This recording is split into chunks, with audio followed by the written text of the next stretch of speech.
I'm Joe Carlisle. I founded Vision Handyman and window tinting. Awesome. Well, Joe, it's been great getting to know you kind of over the last year, and I'm glad you're here today. So Yeah, thanks me for too, coming man. out. Grateful to be here. Yeah. So the first thing that we always do is we want to hear a little bit about who you are and, kind of some of your life experiences. So why don't you go back Sure. and tell us, are you from Mobile? Did you go to school here? Did you go to in college, married, all that stuff? Sure. No, I'm not from Mobile. Okay. I tell people I'm half from Dallas, half from Mississippi. Okay. Born in Oxford. Both my parents went to Ole Miss. Cool. My dad ran restaurants the whole time I was growing up. Owned, managed, did food distribution, all that stuff.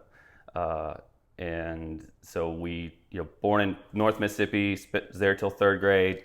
Then Dad took us to Dallas just to get us some more diverse. Yeah. More opportunity. Absolutely, yeah, just different. And graduated high school through there, left when I was about 19, and then came back to Mississippi just coincidentally. Was getting in a lot of trouble, so moved in with my grandparents that were in Jackson. Yeah. Which was great. And then when I was 17, I started working for Best Buy in retail. And For those of you that don't remember, Best Buy was a retail place where you could go and buy electronics. they actually had customer service. And Not to be mistaken with Circuit City, which ended a long time ago. But Yeah. anyway, I'm joking. But But yeah, I got back on with Best Buy in Jackson, ended up opening the Best Buy in Hattiesburg, and was there for a few years. And then I had a younger brother that was killed in a car wreck. oh well. And that was what brought me to Mobile, because my parents had relocated here. The whole family, really, parents and sister were here. And so I was like, we're going to all be together for this It time. makes you realize how important family is. Yeah, it was like nothing else mattered. And it was all of us living in a little 2-bedroom house in Midtown on Macy Place. Yeah. And it was just important. And so I was here in Mobile for a couple years after that. Then went back to Hattiesburg to start a home theater shop with a buddy of mine. A couple more years there again. Then to New Orleans. Then back to Dallas for a little bit. And then I moved to New Zealand. Sold everything I had. Yeah, caught my first wife cheating on me, sold everything I had, bought a one-way ticket. Wow. And was like, I'm not coming back. And I'll finish up real quick, and then we could dive into that more if you want to. Yeah, no. But then while I was over I have there... so many questions. But anyway, Yeah, man. While I was over there, my sister had to have a stupid baby. And so it was like, great. So my plan to live the rest of my life as a vagabond in other countries got put on hold. I was like, I got to come back to be closer to that kid, especially because I'm the only uncle now. Yeah, the crazy uncle. And it's absolutely insane. It's like I gotta be here. Yeah. And so came back, got close to her, and then I had told people forever I wasn't moving back to the States, but if I did, I was gonna go for it as a comedian and like try to make it. And so I moved to Austin for about a year, just doing stand-up. I mean, really doing it, like trying to do 10 mics a week, just nothing but that, and driving Uber. And I was living rent-free with some friends of mine, working as their personal chef and personal assistant. Just to... I'll do anything for a couch. Pretty much. Yeah, like I it get was, it. and Trying to make that dream come alive. exactly. And I realized that was not the life that I wanted. I still loved the craft, but there were guys in Austin who'd been doing it, almost 10 years that really weren't much further along. They're still in Austin, just hammering mics and stuff. And I was like, I don't think that's my calling. And I had just taken a trip back through Hattiesburg, and the guys that own SPF window tinting in Hattiesburg asked if I would just hang out and clean windows for a while. And I was like, yeah, I'm just driving Uber. So I did. Hattiesburg has a really great local comedy scene. I was like, you know what? I'm going to stay here, familiar with Hattiesburg, have a lot of friends. And stayed there, still kept hammering it with comedy, but small market, but just still loved it. And then got divorced again and really wanted to do my own thing. I wanted to have my own business, even though that tent shop is elite and amazing. And I just wanted to have my thing. And I realized I really liked working with my hands. And like during COVID, started doing a lot of renovations with a buddy of mine. And I've always liked working with my hands. And so I was like, I'm just going to start my own handyman business. And after I got divorced again, like, well, Vivi's here, my niece is here. Like, I need to be here. Set some roots up someplace. Exactly. It was like, this is, if I need to be here. Yeah. And so here we are. And started the handyman business in Hattiesburg a couple years in, and then moved to a new market. Yeah. And that is starting over. Yeah, that is from ground zero. And a completely different market, I would imagine, than Hattiesburg is. And I thought, I'll be good. I know a lot of people. My sister and her husband know everybody. It didn't work out like that. It still took a while to build that network. And you would probably find this interesting, is Google would never officially move me. Like, even though I had multiple marketing people working on this, and it would, even though I verified my address and everything in Mobile, it would still rank me in Hattiesburg, and nobody could fix it. That's wild. It was wild. You just end up permanently closing the Hattiesburg and then opening a new one? We had to nuke the whole thing. Yeah. So I had to start lose all those reviews. All of it. Gone. And I was close to 100, because I was hammering it. Like, I'm playing the game. Yeah. And it was devastating, but we're really just recovering from that. So it was kind of like starting over again. Yeah. It's amazing to me how dependent we are on things like that. So whether it's like your Facebook page or your Google listing, or things like that, and because they're provided for free, there's absolutely no support. And honestly, Google and Facebook act at times like they just really don't care. They don't care. Yeah, and so it's so difficult, and the grip that they have on everyone is crazy. Yeah, I've had a number of clients where it's like you just try to like move them or gain control of the listing or whatever, and it's just like they won't do it. And then so you try to close it and open a new one, and sometimes they won't even let you open the new listing. Yeah, I'm going through it again. Like, so we do, half of the business is architectural window tinting, so flat glass business residential. Yeah. But if people search for window tinting, we don't rank high because we're a handyman. Right. And so I've had to start a new DBA that's just called window tinting near me. Yeah. And so when people Google window tinting, will come up. I got that process started like January 1st. The listing is still not live.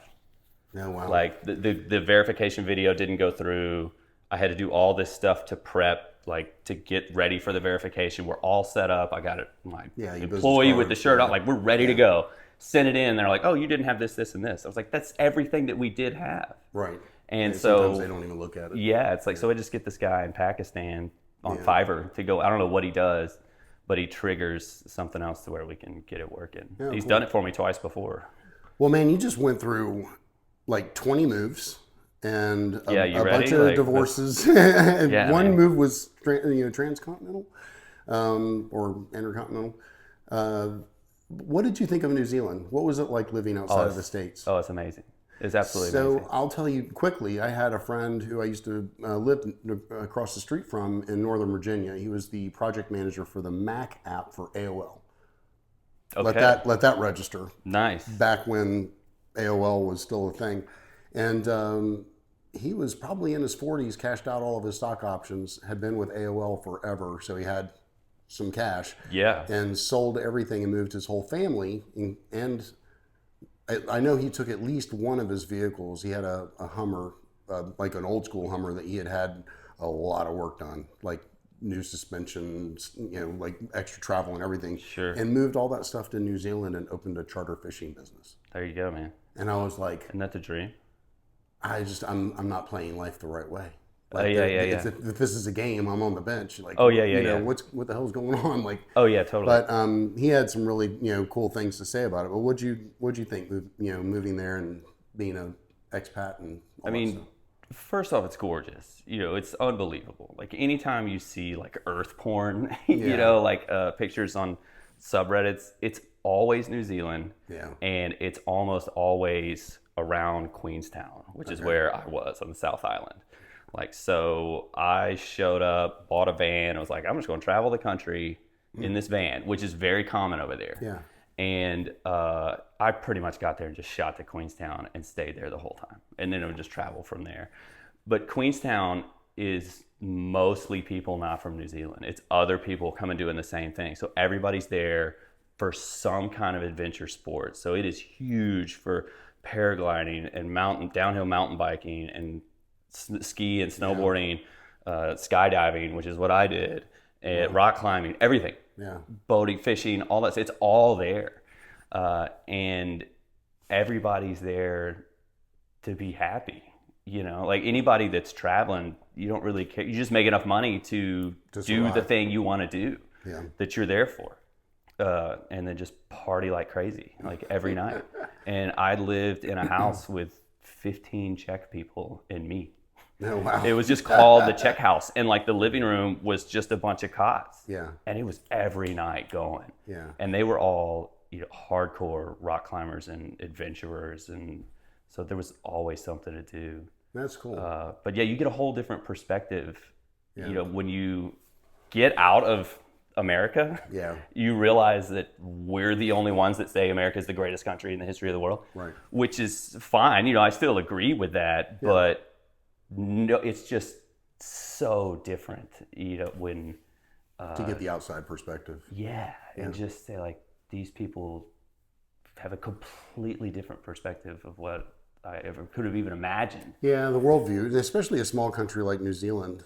I mean, you know. Of course, the association with Australia, I would imagine, you know, their politics probably link up quite a bit. But being outside of the States and hearing and having conversations with people about the United States, you know, had to have been kind of an interesting experience. It's very interesting. Yeah. It'll knock you down a peg or two. Yeah, I hear that. For sure. But I lived in Australia for a year too. So. No college? No college, man. Not currently married?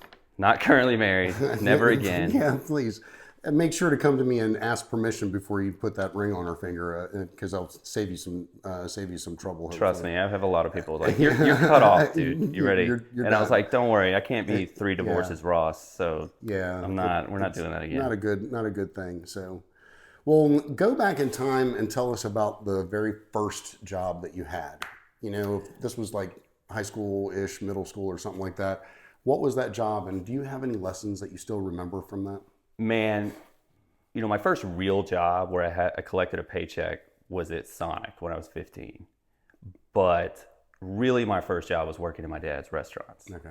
And because he was putting me in there like 9 or 10 years old, running the fryer. Yeah. At this time, I was like 4th, 5th grade, and he had, you know, not fast food, but quick serve Philly cheesesteak restaurant. Steak Escape, if you ever remember those. Dude, I love it. Dude, it was so good. The fries. I've been craving a steak and cheese sub for like the longest time. And I know I shouldn't eat one because they're gut so bombs. But I was watching a YouTube video and they were doing a special on one of the shops up in Philadelphia. And they were just showing like all the onions and the meat and cheese and stuff like that. And I was just like, it's so good. I haven't had one yet. So, but go, I'm sorry. Steak Escape. So yeah, it was Steak Escape. And I mean, I'm running the fryer, running the register, 9, 10 years old, fast paced. Yeah. Like, there's nothing like the food industry for that. Nothing. Yeah. And, you know, working under pressure, staying focused because I'm ADD like crazy. It's like, I didn't know that about you. But dude, wild. Dude, I went back and watched a bunch of the podcast episodes. So I'm like, dude, we're going to connect a lot. I was like, it's going to be good. Yeah. But you didn't mean to interrupt. So you were Steak Escape and all those lessons. You know, one of the things that I see as a pattern is that people that have worked in the food industry have, you know, I mean, there's something about the stress and the time constraint and all that stuff, the expectations. You're dealing with clients. You're making the product. You know, you're working the cash register. You know, I mean, like it's. You know, there's a lot there in a very small, you know, confined experience. Oh, yeah. And that teaches you about a lot of different things. So washing dishes, mopping floors, you know, that kind of thing. Yeah. So, yeah, you're doing everything. Well, tell us about your business and, you know, how did you get started? I mean, you said you started in Mississippi, but, you know, and you gave a little bit about here, but, you know, was it really just a matter of like, enjoying doing things with your hands? So why not go into contracting versus handyman and, you know, that kind of thing? So, you know, I grew up in restaurants. My mom was a teacher. Mm-hmm. Like we were not a trades family by any means. You know, my dad barely owned a toolbox. He couldn't fix anything. Yeah. And then as I got older, I started to like to build things with my hand. I was a skateboarder, so we were building ramps and whatnot. Same. That's how I got my start in woodworking. Nice, yeah. I got 3 fake teeth from skating. Oh, so gosh. yeah. I should have a fake hip from skateboarding, but what's the story there? Faceplant? Yeah, face plant on a pyramid. Just big old transition. It was an old skating rink that had been converted into a park, and the floors were real slick. And I hit this big transition and just smashed. Boom, dude, it was rough. Yeah. But what were we get it. Sorry. Yeah. Right. So then was working for Best Buy doing retail, they stuck me in car audio. I wanted to be in home theater. So I'm an audiophile, huge AV nerd, bad, and couldn't work in home theater because I wasn't 18 yet. I was 17 when I started.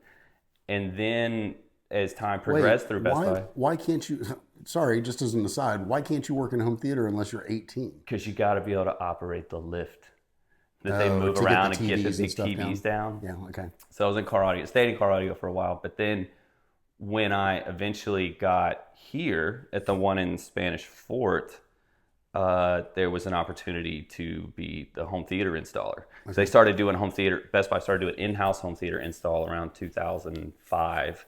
And the guy I was living with got that job in Hattiesburg. I used to go with him and do stuff. He taught me a lot of stuff. He was real good with his hand. He grew up trades.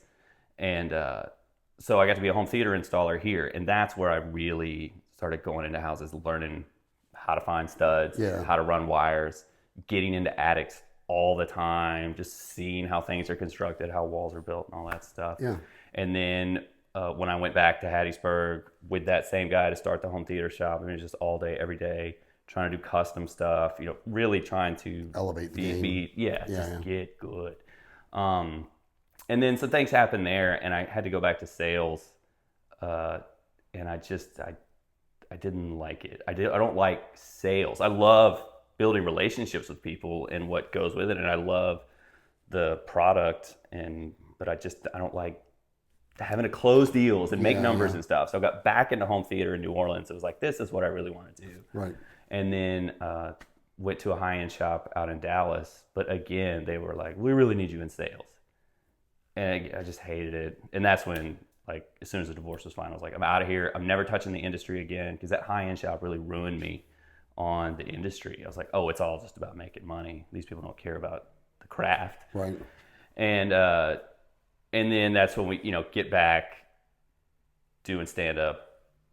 But then when I got to the tent shop was when I was like, I really want to work with my hands, like, because it's different every day. You get to create stuff. It's almost like artistic expression. Yeah, 100%. And one of the things and this is something that I've said for the longest time, is that a lot of what I do in business is never done. It's never completed. It's never finished. I can't ever look at something and say, like, okay, it's done for now. That how we kind of treat things here. And so the reason why I feel like, woodworking and, projects and, DIY projects and stuff like that are so therapeutic for me is because, one, it's working with something that I don't work with during the day. I'm working with my hands, which I really just, much like you, I should have gone into the trades. Yes, because I very much enjoy working with my hands. And also just, that engineering mind of, like, taking things apart and putting them back together again, but doing it in a better way, or, figuring out like, that's there. And so, but I don't know, it's just like, I really just have an appreciation for, this is a physical thing that is done. Yeah. Oh yeah. I've never really thought about it that way, but I struggle with that too. In a world of temporary. Nothing is ever finished in my life. But if I do a project for someone, it's done. It has to be finished. Yeah. Like, I don't get to put it in the back room and work on it when I feel like it. Like, it's got to be done. Yeah. And there's definitely a sense of accomplishment that comes with that. And with the handyman business, we only do little jobs. Like, if any individual project's going to take more than a day, we're usually passing on it. Really? We want to do the one toilet, one ceiling fan, one GFCI outlet, stuff like that. Yeah. And so I can go in, complete it, and go on to the next thing that can be completely different. Yeah.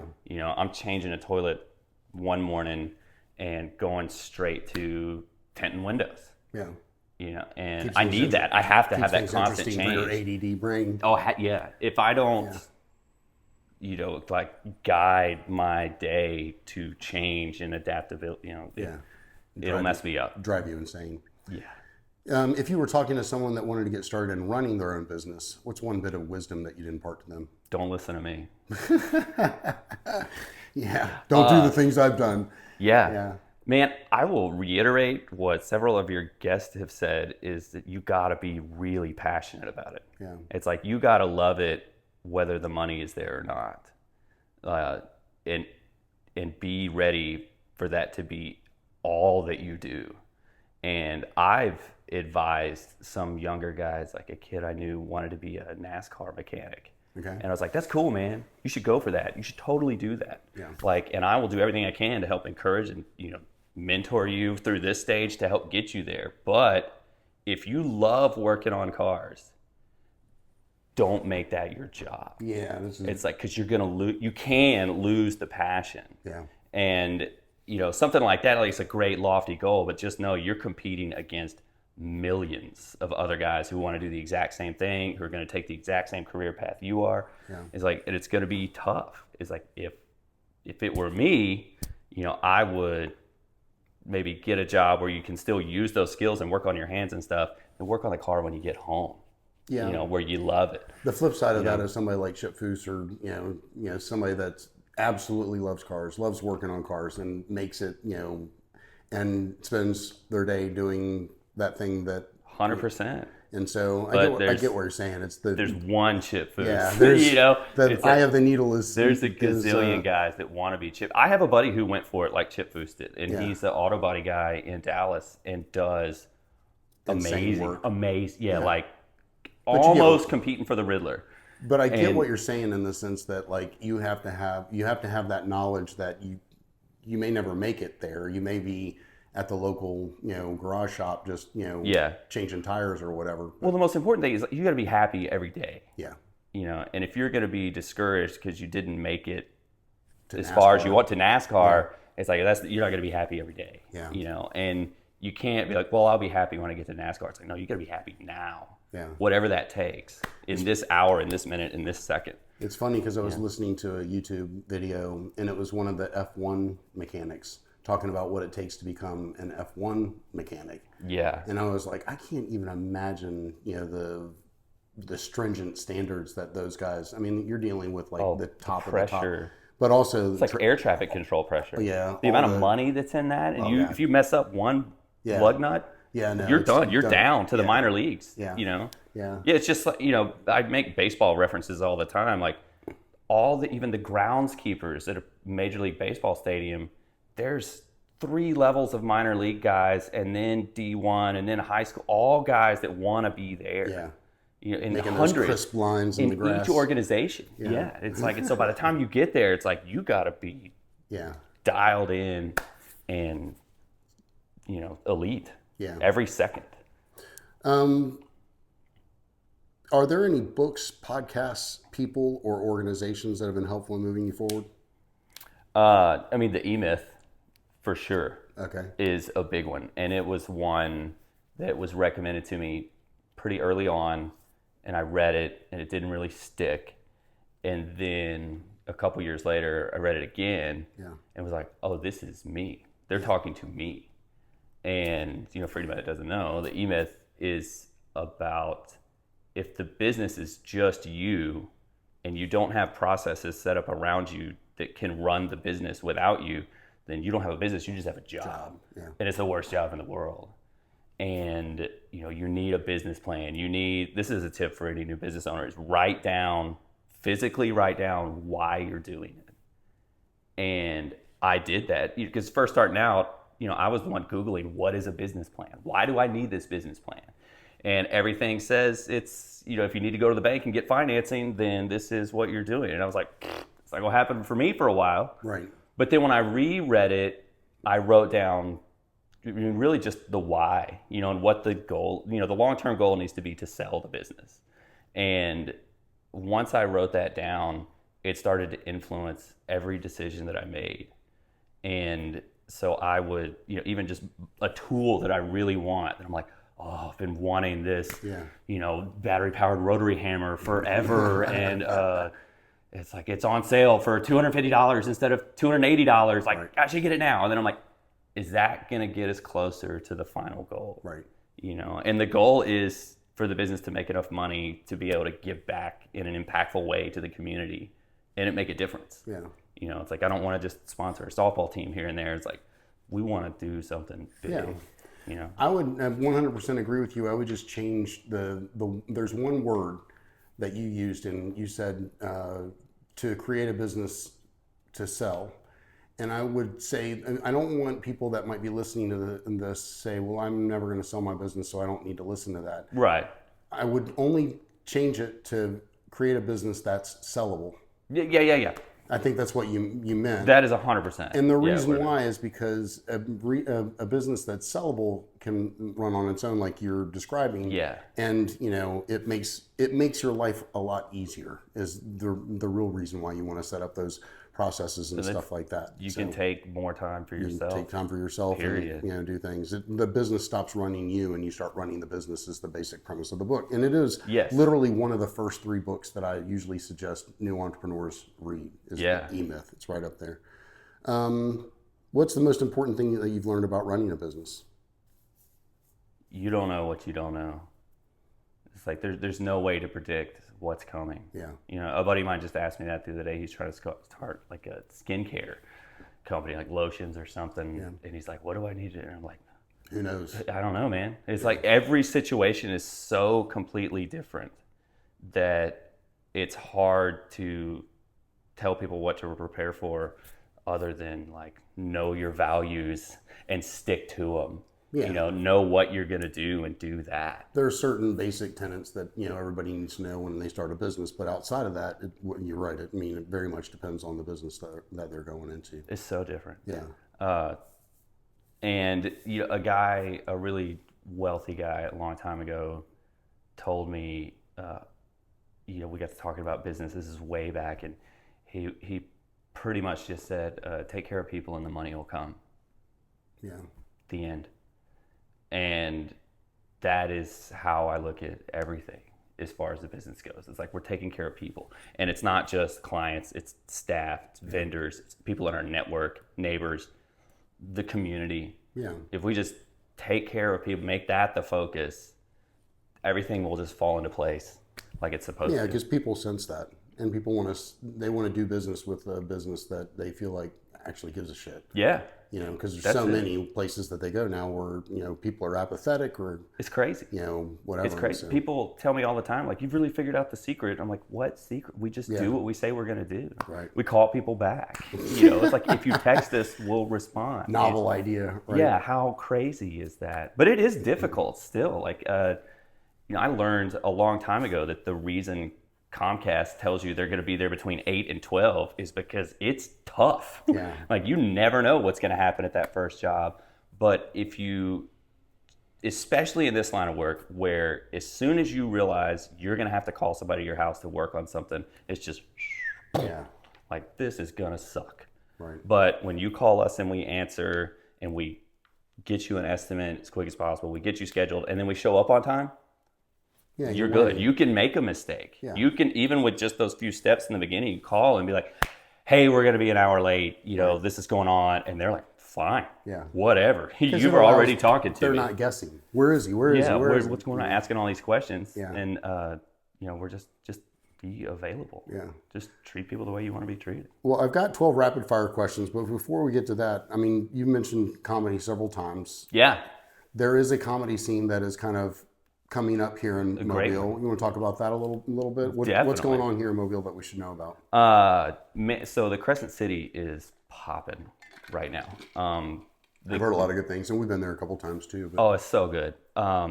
Zeke Buckholtz bought it, who, when I got back in the country, this is where I really cranked up doing stand-up. I started when I was 16, going down to clubs in Dallas, and then didn't do a lot until I got back here. And me, Zeke, Carson Taylor, I think that's it. It's still left from when we used to do the Blind Mule over the open mic at the Blind Mule. But Zeke and Carson kind of kept things going here. I went on to do stuff. I came back and I'm like, The scene's still good. Zeke's crushing it, and he was doing all the booking for. If you want to do comedy in Mobile, you're going through Zeke. Okay. Unless it's big like Snager and stuff. Yeah. And he really needed his own space. And there'd been talks forever about trying to get the Crescent, pretty much since it closed last time. Yeah. And it just never worked out. But when he finally got the opportunity to get it, it was like the whole scene's like, let's go. Yeah. We need this. We need a real comedy club. It's just, I mean, for the longest time, it's like, why hasn't, it didn't feel like there was any real comedy scene. And, it just seemed really odd. It's hard to get the word out on stuff like that. It's pretty much just social media. Putting ads in Lanyap even are too expensive for a comedy guy. You're not going to make any money on these shows. You're not. You're doing it for the love of comedy, not 100%. You're barely breaking even. Yeah. And if you get an act who you're like, this guy's going to bring in a lot of money, well, guess what? He's keeping 80% of the door. Yeah. And so it's tough to get it out, and it's tough to get people to show up. Yeah. It's really odd to me because I meet people all the time who are like, we're such big fans of comedy. We didn't know there was any comedy. And I was like, it's every weekend. Yeah, because I mean, like, the music scene here is phenomenal. Yeah. The food scene here is phenomenal. And the art scene here is like, unlike most places. Yeah. And so it's just kind of like, I know the writing, here is incredible too. There's a lot of really notable writers. So it just seemed like it would be a natural thing. Yeah, it is. Yeah. I mean, it's here. It is top tier. As far as the market of this size goes, it's huge. Yeah. We got guys here traveling often. Nice. And the acts we have coming through, even lower level, are bone crushers. Right. And it's been tough to get people like Kyle Kinane, who was just here for 2 nights, to come because we didn't really have a good venue that's like a comedy club. When you tell them, it's like, yeah, come on, you're going to be in this bar, the Merry Widow. And you're like, okay. And then they stop and there's 30 people there. They're like, well, and these are people who have their own social media following and stuff and still can't get people to come out. Yeah. It's just, it's weird. It's a difficult thing. There's a lot of things that are competing, but also Mobile just seems to have a really weird relationship with events in general. Yeah. And, I'm hopeful that we kind of get off of our butts and support, some of the things that are happening in Mobile, because if we don't, then they have a tendency to disappear. And comedy is one of those things. So I think, the Crescent being one space where you can always go and check the Crescent calendar, and there's something going on there every weekend. Yeah. Every single weekend. It starts to build an audience of its own. Yeah. Yeah. And the more people come, the more we have a good time. We tell our friends, we tell everybody, like, tell your friends, it's happening here. We're doing it for real now. And having a place you can call a comedy club helps draw in bigger acts that might just be traveling through. That I-10 run from Houston to Lafayette to Baton Rouge, New Orleans, Pensacola, Panama City, Jacksonville. Yeah. If we get word of that, hit them up and say, hey, can you stop in Mobile? Yeah. They will. Because it's right there. And it's one of the things that always kind of blew me away about the music acts. They would play Tampa or Jacksonville, and then they'd be in, Biloxi or Dallas or, something like that. And I'm like, hey, I know they're driving right through here, and they're not stopping for a reason. So, yeah. But anyway. Okay, so I'm modifying this. I'm removing one question, but I've got 11 rapid fire questions for you. Let's go. Are you ready? So, what's your favorite type of music? Psychedelic rock. There you go. How did I know? What's your favorite type of food? Chinese or Asian. Favorite restaurant in Lower Alabama? Royal Scam. How about your favorite city outside of Mobile? Queenstown, New Zealand. That's a good one. Sorry. Yeah. City you want to travel to but have yet to visit? Amsterdam. What comes to mind when I say guilty pleasure? Keep it clean. Yeah, I know. Wasting time playing with my stereo. I got it. When I should be doing something else. Right. Tweaking my stereo. Dogs, cats, or none of the above? Dogs. Summer or winter? If I had to pick, it's winter. Favorite movie or TV show? God. I mean, Caddyshack for a movie, and The Office for TV. UK or American for sure, yeah. Favorite color? Blue. And what's your favorite cereal? Cinnamon Toast Crunch. Good choice. Like that? I was addicted to cinnamon sugar pita chips for the longest time. I finally kicked that habit. I want everybody to know that. Those are good. Yeah. The Stacy's? Oh my God, I was eating like a bag a day. It's not good for you. I mean, it was really bad. Yeah, that's fine, man. Whatever makes you happy. But the cinnamon sugar stuff, man. It makes you feel good. It'll get you, you know? Yeah. What are you most thankful for? I mean, my niece. Yeah. You know, but overall, family and being surrounded by family. Yeah, everybody being close here, because we have a very small family anyway. The fact that we're all in the same town is pretty tremendous. And then my family's health. You know, none of us have any major health issues, that's huge. Which is crazy. Yeah, it's so rare that constantly I hear stories about people and I'm like, I hope I never know what that's like. Yeah. You know, with any kind of major illness. And we've had tragedy. You know, when my brother died, like that's worse than any illness. Yeah. But it just happened. It was just one day he wasn't there. And watching people try to struggle through long-term illness is just recovery, you know, of that. I know I've had the unfortunate thing to, you know, watch a number of people that I care about, you know, go through illnesses that, you know, just drag on for a long time. And it's, you know, it's never a pleasant thing to watch. But let's end on a more positive note. Tell people where they can find you. VisionHandyman.com for the business. Okay. That's the best place to go to learn about us. We're pretty active on social media, but I don't like to encourage people to use social media anymore. I don't have any kind of social presence for the comedy or anything, so I don't like doing that. I just want to do stand-up. That all started like after I left Austin, where it's just like you got to put out content. And if you call clubs to try to get booked, they're like, what's your Instagram? And they're going to go see how many followers you have. And if you don't have it, you ain't coming. Yeah. And it really messed it up for guys that just want to just focus on kind of be road dogs, really. Like, I just want to tell jokes and get high on stage, you know, like, which is what it is. Like, there's no drug like that. Like, it is completely incomparable to any drug. Yeah, there is a certain, I mean, I don't get that. I'm an educator. No, I don't, you know, I'm a funny guy, but, you know, whatever.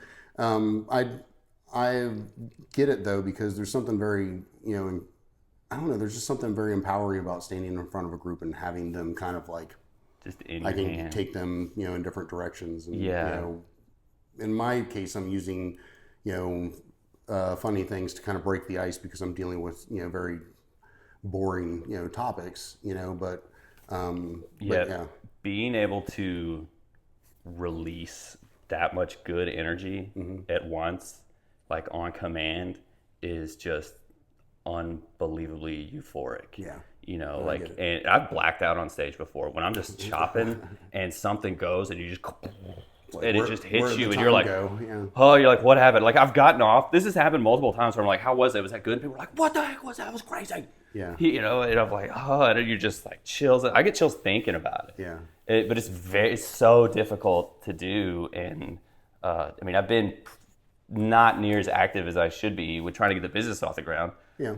And I don't drink anymore, so I don't really like hanging out in bars late at night. Yeah. You know, but yeah, if anybody's ever thought about trying stand-up, you should do it. Yeah, I mean, I think getting up and seeing what kind of chops you have would be a fun exercise for some people. You know, if they're so inclined. You know, I've got one buddy that I think really should go into to comedy, but you know, I can't get him. I can't move him fast enough.